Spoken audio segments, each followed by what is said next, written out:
जय राधा माधव कुंज बिहारी।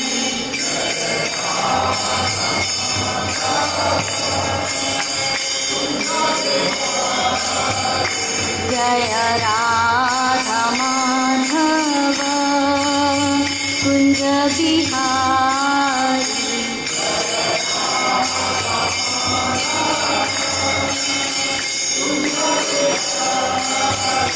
जय गोपी जन वल्लभा गिरिवरधारी।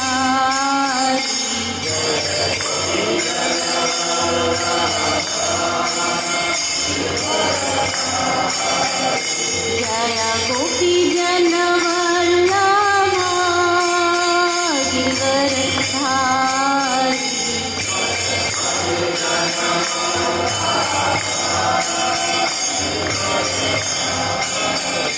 जय यशोदानंदन व्रजनरंजन।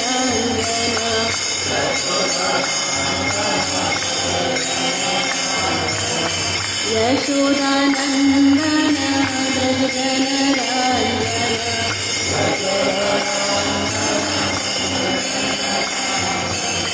यमुना तीरावनचारी।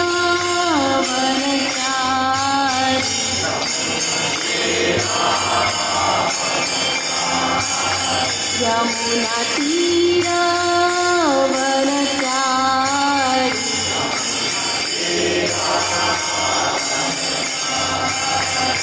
जय राधा माधव कुंज बिहारी।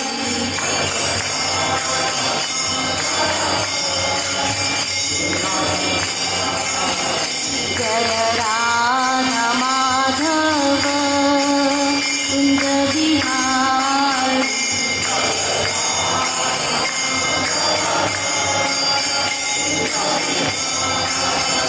जय गोपी जन वल्लभा गिरिवरधारी।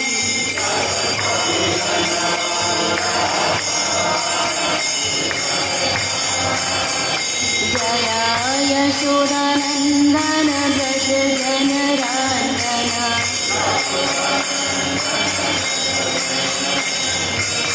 यशोदानंदन व्रज जनरंजन।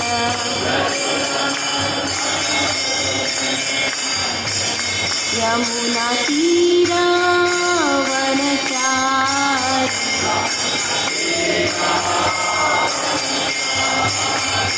हरे कृष्णा कृष्णा कृष्णा हरे हरे। हरे राम राम राम हरे हरे।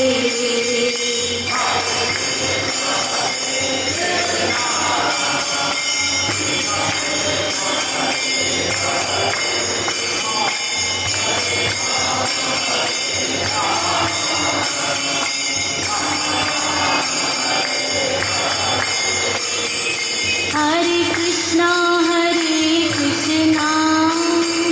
कृष्णा कृष्णा हरे हरे। हरे राम राम राम हरे हरे।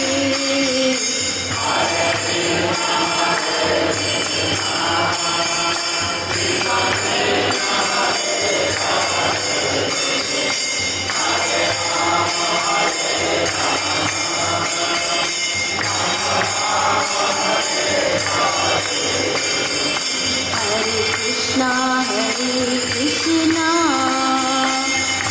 कृष्णा हरे हरे। हरे राम राम हरे हरे।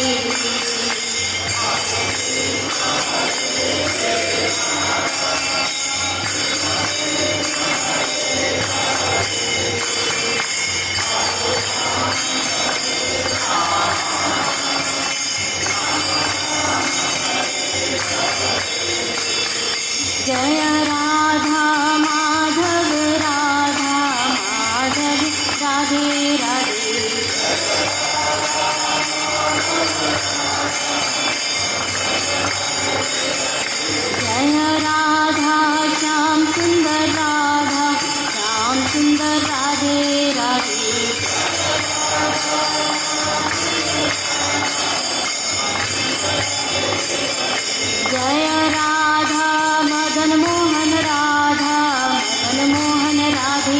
जय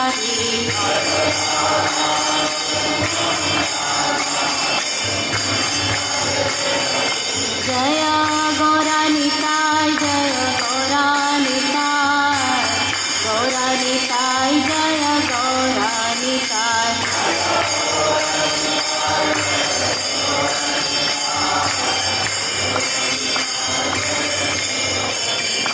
निताय गौर हरि बोल हरि बोल हरि बोल हरि बोल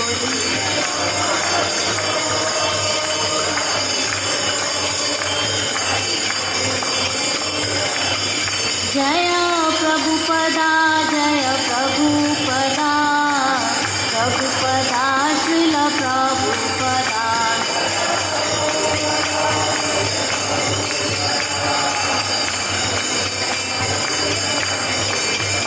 जय गुरुदेवा जय गुरुदेवा गुरुदेवा जय गुरुदेवा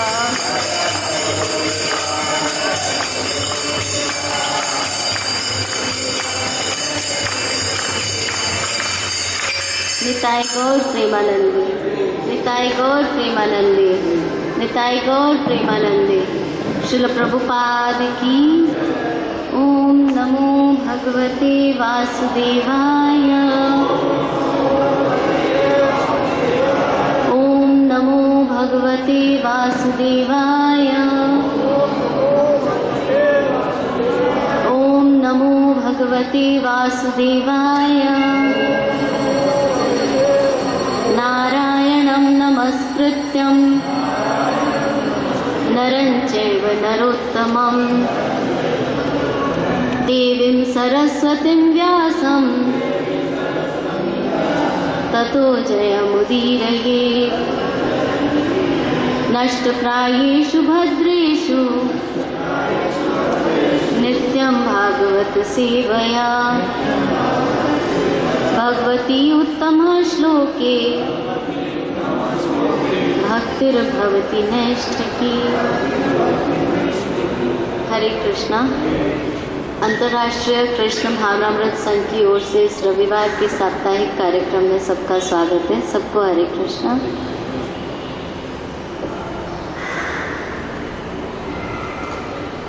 हम लोग भगवद गीता के 9वें अध्याय से चर्चा कर रहे हैं, तो उसी को आगे बढ़ाएंगे। पिछले सप्ताह हम लोगों ने 9वें अध्याय के श्लोक नंबर 15 पर चर्चा करी थी। आज उसको आगे बढ़ाएंगे और 16, 17 और 18 तीनों श्लोकों के ऊपर चर्चा करेंगे। इसके पहले भगवान ने क्या बताया है कि मैं ही नियंता हूँ, मेरी ही अध्यक्षता में प्रकृति काम करती है और जो कुछ हूँ भगवान बोलते हैं सब मेरे ही नियंत्रण में इस सृष्टि में चलता है।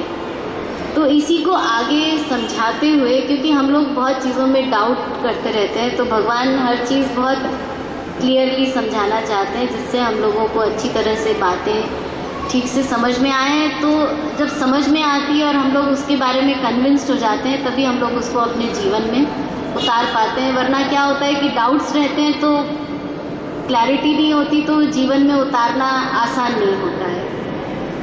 तो अब भगवान जो है थोड़ी चर्चा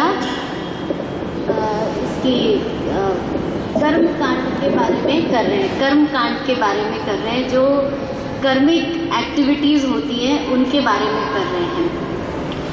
तो कि कर्म कांड के जो उपासना है उसमें क्या है, हम लोगों को अनेक तरह के रिचुअल्स करने पड़ते हैं। जैसे यज्ञ करने पड़ते हैं। यज्ञ क्या मतलब है, ये हवन वगैरह इत्यादि जो सब करने पड़ते हैं। इसके विषय में अब भगवान हम लोगों को आगे बता रहे हैं कि अहम क्रतुरहम यज्ञ।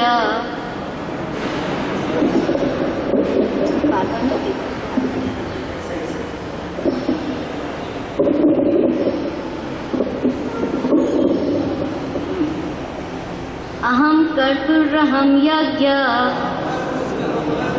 स्वाध्यायाम् औषधम् अहम् मंत्रो अहम् एहम् आज्यम् अहम् अग्नि अहम् हुतुम्। इसका अर्थ है किंतु मैं ही कर्म कांड में, मैं ही यज्ञ, पितरों को दिया जाने वाला तर्पण, औषधि, दिव्य ध्वनि अर्थात मंत्र, घी, अग्नि तथा आहुति हूँ।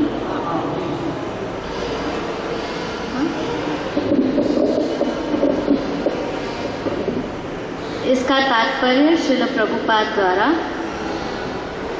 ज्योतिष्टोम नामक दैविक यज्ञ भी कृष्ण है, स्मृति में वर्णित महायज्ञ भी वही है। पितृलोक को अर्पित तर्पण या पितृलोक को प्रसन्न करने के लिए किया गया यज्ञ, जिसे घृत रूप में एक प्रकार की औषधि माना जाता है, वह भी कृष्ण ही है। इस संबंध में जिन मंत्रों का उच्चारण किया जाता है वे भी कृष्ण हैं। यज्ञों में आहुति के लिए प्रत्युक्त होने वाली दुग्ध से बनी अनेक वस्तुएं भी कृष्ण हैं। अग्नि भी कृष्ण है, क्योंकि यह अग्नि 5 तत्वों में से एक है, अतः वह कृष्ण की भिन्न शक्ति कही जाती है। दूसरे शब्दों में वेदों के कर्मकांड भाग में प्रतिपादित वैदिक यज्ञ भी पूर्ण रूप से कृष्ण है।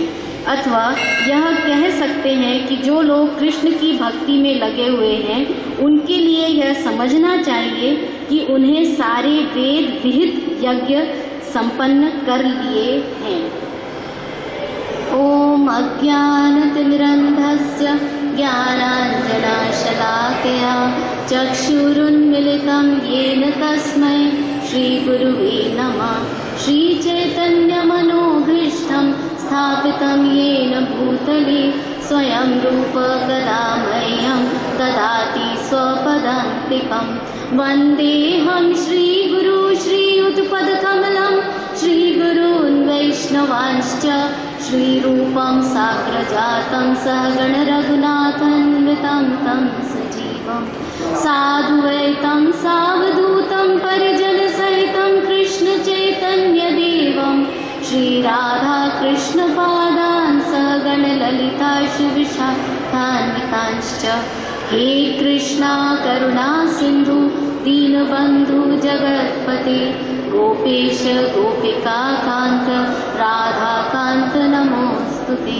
तप्त काञ्चन गौरांगी राधे वृन्दावनेश्वरी वृषभानुसुते देवी प्रणमामि हरिप्रिये। वाञ्छाकल्पतरुर्भयश्च कृपा सिन्धुभयैव च पतितानां पावनेभ्यो वैष्णवेभ्यो नमो नमः। जय श्री कृष्ण चैतन्य प्रभु नित्यानंद श्री अद्वैत गदाधर शिवासादि गौर भक्तवृंद। हरे कृष्णा कृष्णा कृष्णा हरे हरे, हरे राम राम राम हरे हरे। हरे कृष्णा कृष्णा कृष्णा हरे हरे, हरे राम राम राम हरे हरे। हरे कृष्णा कृष्णा कृष्णा हरे हरे, हरे राम राम हरे हरे। नमो विष्णुपादाय कृष्णपृष्ठाय भूतले श्रीमते भक्तिवेदांत स्वामिनिधि नामिने। नमस्ते सरस्वती देवी गौरवाणी प्रचारिणे निर्विशेष शून्यवादी पाश्चात्य देशतारिणे। श्री प्रभुपाद की जय।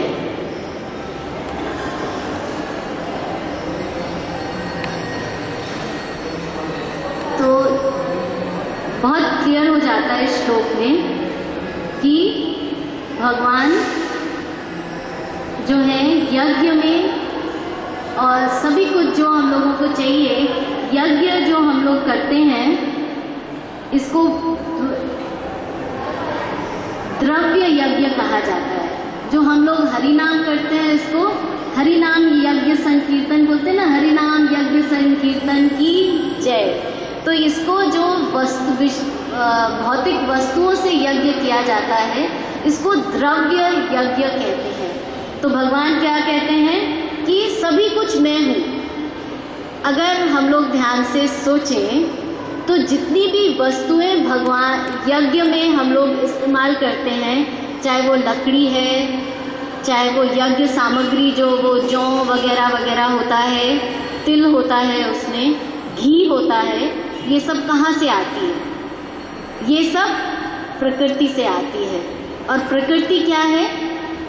भगवान के द्वारा चलाई हुई सृष्टि है, भगवान के द्वारा निर्मित करी हुई सृष्टि है, जहाँ से हम लोग ये सब लेते हैं और फिर यज्ञ में आहुति देते हैं। तो द्रव्य यज्ञ इसलिए इसको कहा गया है। तो भगवान क्या कह रहे हैं कि ये सब मेरे द्वारा चलाया हुआ है और ये सब मैं ही हूँ, क्योंकि सप्लाई वहीं से होता है। अल्टीमेटली मिलता कहाँ से है? ये सब हम सृष्टि में से ही लेते हैं। पेड़ पौधों से सामान लेते हैं, लकड़ी लेते हैं। घी कहाँ से आता है? गाय या भैंस के दूध से। इंडिया में तो सब भैंस के दूध का ही बनता है, यहाँ बाकी जगह सब गाय के दूध से घी मिलता है। तो ये सब जो बनाया हुआ है, ये सब भगवान के द्वारा ही निर्मित किया गया है। तो अर्थात भगवान क्या कहते हैं? अहम कर्तुर अहम यज्ञ, सर्वधम अहम औषधम, मंत्रो अहम एवाज्यम, अहम अग्निर अहम हुतुम। ये सब मेरे ही द्वारा सप्लाई किया गया है और ये सब मैं ही हूँ। इसमें तो भगवान ने कहा ये सब मैं ही हूँ, लेकिन हम लोगों की समझने के लिए ये समझना चाहिए कि क्योंकि ये सब भगवान के द्वारा हम लोगों को प्राप्त होता है और फिर हम उसको वापस यज्ञ में डाल देते हैं और फिर यही मान के डालते हैं ना कि विष्णु यज्ञ, विष्णु के लिए हम यज्ञ कर रहे हैं। या किसी कर्मिक जब चीज़ों के लिए यज्ञ करते हैं तो फल हम लोग जिस जिस भाव से भगवान की पूजा करते हैं, उसी भगवान भाव में भगवान हमको जो उसका फल है वो प्रदान करते हैं। पिछले सप्ताह हम लोग जब श्लोक में चर्चा कर रहे थे तो बताया था कि विष्णु की भक्ति भी 3 तरह से है। पिछले सप्ताह हम लोगों ने ये चर्चा करी थी कि लेकिन वो सब इनडायरेक्ट सेवा है। तो हम लोगों को जब मौका मिला है तो डायरेक्ट सेवा में जाना चाहिए। तो इसमें भगवान विष्णु पुराण में 2 श्लोक आते हैं। श्लोक अनेक आते हैं, लेकिन जिसमें बहुत क्लियरली एक श्लोक की चैतन्य चरितामृत में चर्चा है कि एक देशस्थय यज्ञेर ज्योत्स्ना विस्तारिणी यथा परासस्य ब्रह्मणा शक्ति तदेत्मम अखिलम जगत। इसका तात्पर्य है जिस प्रकार अग्नि एक स्थान पर होते हुए भी अपना तेज फैलाती है, उसी प्रकार भगवान परब्रह्म की शक्तियाँ अखिल जगत में फैली हुई हैं। और दूसरा श्लोक भी विष्णु पुराण से है। चैतन्य चरितामृत में क्या है, कुछ श्लोक लिखे गए हैं और कुछ श्लोक भागवतम से और अन्य पुराणों से और स्क्रिप्चर से लिए गए हैं। तो उसमें बहुत इलैबोरेटली समझाया गया है। चैतन्य चरितामृत जो है एडवांस स्टेज बताया गया है और उसका जो इंट्रोडक्शन है ना, अगर वही समझ में आ जाए तो आप समझिए कि बहुत बड़ी बात है, बहुत बड़ी बात है। वो समझ में नहीं आता है जब तक भागवतम को हम अच्छी तरह समझेंगे नहीं, क्योंकि वो बहुत डीप फिलॉसफी है और हम लोग अपनी इस भौतिक बुद्धि से उसको बिल्कुल नहीं समझ सकते, क्योंकि हम सब कुछ गलत इंटरप्रेट करेंगे जो उसमें लिखा हुआ है। बीच में से अगर खोल के पढ़ लिया, भागवतम को समझने से और सुनने से पहले आपने चैतन्य चरितामृत का अगर पठन पाठन और समझने की कोशिश करी तो आप उसको, हम लोग उसको सब बिल्कुल गलत मिस इंटरप्रेट करके और उसको फिर ठीक से समझ ही नहीं सकते, क्योंकि हम लोग उसको समझने के लिए उस प्रकार की अभी हमारी बुद्धि नहीं है, वहाँ तक हम पहुँचे ही नहीं हैं। तो चैतन्य चरितामृत जब पढ़ते हैं तो उसमें से कुछ श्लोक प्रभुपाद ने और अनेक लेक्चर्स में मिलते हैं कि वहाँ से उन्होंने लिए हैं कि वो भागवतम में चैतन्य, फिर उसमें लिखा है चैतन्य चरितामृत से ये श्लोक है, फिर लिखा है कि ये भागवतम में इस अध्याय में है। तो जो श्लोक अभी हमने पढ़ा वो भागवतम के 10वें अध्याय के 33वें चैप्टर में 36वां श्लोक है। और फिर विष्णु पुराण में एक और श्लोक आता है, परस्य ब्रह्म शक्ति सर्वेदम अखिलम जगत, कि ये जो सारी शक्तियाँ आप देखते हैं ये सब भगवान कहते हैं ये सब मेरी ही शक्तियाँ हैं, ये सब मैं ही सप्लाई करता हूँ। अब फॉर एग्जाम्पल हम इस कमरे में बैठे हुए हैं, इसमें कहीं कोई बत्ती नहीं जल रही है, सूर्य की रोशनी से यहाँ पर इतनी रोशनी है कि हम लोगों को बत्ती जलाने की कोई आवश्यकता नहीं है कि हम कुछ देख सकें या पढ़ सकें। फिर हम लोग किस चीज़ से देख रहे हैं? आँखों से, आँखों से देख रहे हैं। अगर आँखों में अभी ज्योति ना हो, अगर यहाँ अंधेरा हो, तो हम आँखें कितनी भी बड़ी फाड़ लें लेकिन हमें कुछ नहीं दिखेगा। तो लॉजिक क्या है कि यहाँ ये सब भगवान की शक्ति के द्वारा ही होता है। जहाँ अंधेरा होता है आप आंखें खोल के पड़े रहिए, कुछ नहीं दिखाई देगा। जैसे ही रोशनी होती है तो आँखों की शक्ति भी काम आती है, और आँखों को शक्ति कहाँ से मिलती है? भगवान से मिलती है। अनफॉर्चुनेटली इस जगत में जो नेत्रहीन हैं उनको पता है कि इस शक्ति की कितनी वैल्यू है। हम लोगों के पास है तो हम लोगों को उसकी कोई वैल्यू नहीं है। तो इसलिए जो है भगवान कहते हैं ये सारी शक्ति जो है ये मेरे द्वारा ही संचालित है। जो भी हम लोग यज्ञ में इस्तेमाल करते हैं, जो कर्म कांड यज्ञ करते हैं या जो भी करते हैं, वह सारी शक्तियाँ, वह सारी सामग्री मैं ही सप्लाई करता हूँ, अर्थात ये सब मैं ही हूँ। भगवान यहाँ पे ये कहते हैं। फिर दूसरा श्लोक है, पिताहम अस्य जगतो माता धता पितामह वेद्यहम पवित्रम ओंकार स्क्र समा यजुर एव च। इसका अर्थ है, मैं इस ब्रह्मांड का पिता, माता, आश्रय तथा पितामह हूँ। मैं ज्ञेय अर्थात जानने योग्य शुद्धिकर्ता तथा ओंकार हूँ। मैं ऋग्वेद, सामवेद तथा यजुर्वेद भी हूँ। बहुत क्लियर इसमें जो अनुवाद है उसमें समझ में आता है कि मैं इस ब्रह्मांड का पिता, माता, आश्रय तथा पितामह हूँ। मैं जानने योग्य शुद्धकर्ता तथा ओंकार हूँ। मैं ऋग्वेद, सामवेद तथा यजुर्वेद भी हूँ। तो पिता की डेफिनेशन भगवद गीता में भगवान ने स्वयं दी है, अहम बीज प्रद पिता। भगवान कहते हैं मैं ही जो बीज हूँ, देने वाला पिता हूँ।